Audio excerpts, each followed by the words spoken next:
So today I thought we'd go over some of the shorter classics that I've read that really got me into reading.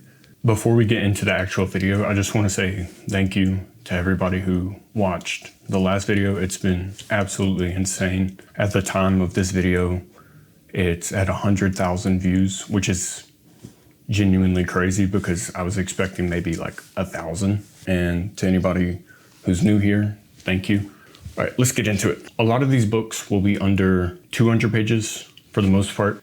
Like you could probably read each of these in a day, if not a couple. So first off, we got The Pearl by John Steinbeck. Of course, most people have heard of John Steinbeck. In high school, you were probably made to read Of Mice and Men. But that's kind of the reason it didn't make this list, because I feel like a lot of people know that. And The Pearl is definitely different. So this book is about a pearl that washes up on the beach, and this family finds it. They're very impoverished, and they kind of come to the conclusion that they can build a new life off of this. It's really essentially a story about what greed can do, because once they get this pearl, it's the talk of the town and everybody wants it. And it's really just to show kind of the negative side of, I don't want to say capitalism, because I don't know John Steinbeck well enough as an author if he was trying to call out the capitalistic infrastructure as a whole, but he's definitely speaking a lot about greed and the power of pride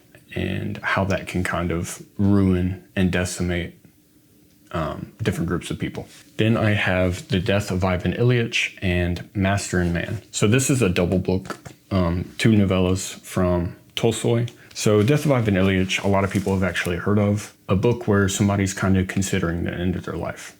So you walk through Ivan Illich's life and all these things that he deems as important that we as readers kind of understand aren't. When he gets to the end of his life, he starts to really reconsider where he went wrong. And the reason that I'm recommending this particular version is because it also contains Master and Man, which is a very similar premise. With the Death of Ivan Ilich is somebody who's full of regret, and in this it's more somebody who is embracing death. So it's really cool because they're two stories about the exact same thing, but they have very different conclusions. So the next one, this is one of my favorite books of all time. I'm not kidding. This is one of the handful of books that I've actually cried to, and that is Sedartha by Hermann Hesse. It is about a prince who gives up his right to be a prince in order to find enlightenment. He wants to go on a journey and dissolve all of his belongings and, become fully enlightened, fully understand himself, and fully understand the beauty of life. This book integrates like these Eastern and Western philosophies in such a beautiful way. It culminates in one of the most gorgeous and breathtaking endings. And if you've read the book, it's the river scene. You know what I'm talking about. But this book really made me appreciate being alive a lot more. And it made me appreciate things around me a lot more.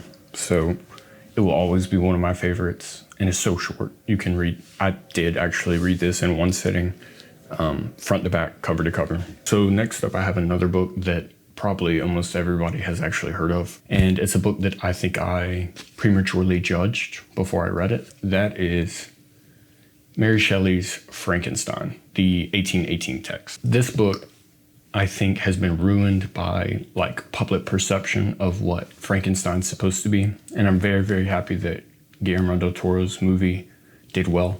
Even though it's actually really not as accurate as people make it out to be, it does understand the essence of what the story is. So this is about Dr. Frankenstein, who creates a monster. He creates life, and then he abandons that life because he understands that what he just did kind of crossed a line in terms of morality. So he gets ashamed and he leaves the creature. So the book in general is sectioned into three separate parts. You have Frankenstein, you have his creation, and then in the third part you have a culmination of the two. If you somehow haven't read this, I strongly recommend you do. This was one of my favorite reads of last year, so it's definitely worth your time. All right, so the next one a lot of people are going to deem as a children's book, and it technically is, but it speaks to a lot of different things, and it's a book that kind of ridicules a lot of the things that adults find important, and that is The Little Prince. I haven't actually been, but my mom went to Paris on a trip, and she said that this book was everywhere, and for very good reason, because this is a book that kind of calls out the stupidity in adults and makes you see through childlike eyes again. So this is a great book.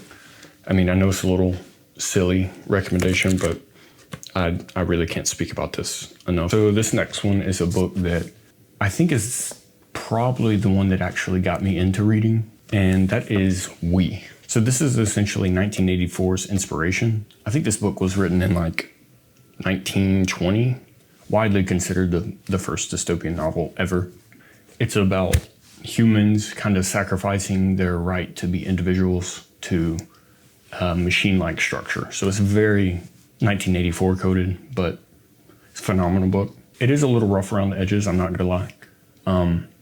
It's Russian, so most Russian translations can be a little hit or miss, so I don't know if that's the translation's fault, but it's still a phenomenal book, and it's still a piece of history, just being kind of the first instance, and knowing that it was 1984's inspiration is definitely what got me interested in it in general.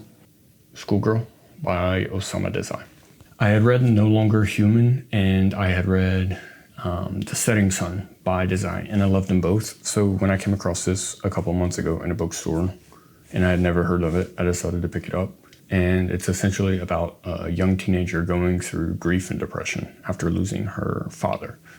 But this book does such a phenomenal job in making an impact in very little time. I mean, I'm pretty sure that this is the shortest of the bunch, being at like 60-something pages. The impact is still there, and I think if you've never read any Desai, this is a good introduction point, because it'll just kind of give you a brief feeling of what he stands for. Let me know if I missed any really important ones down in the comments, just in case people don't want to actually read these.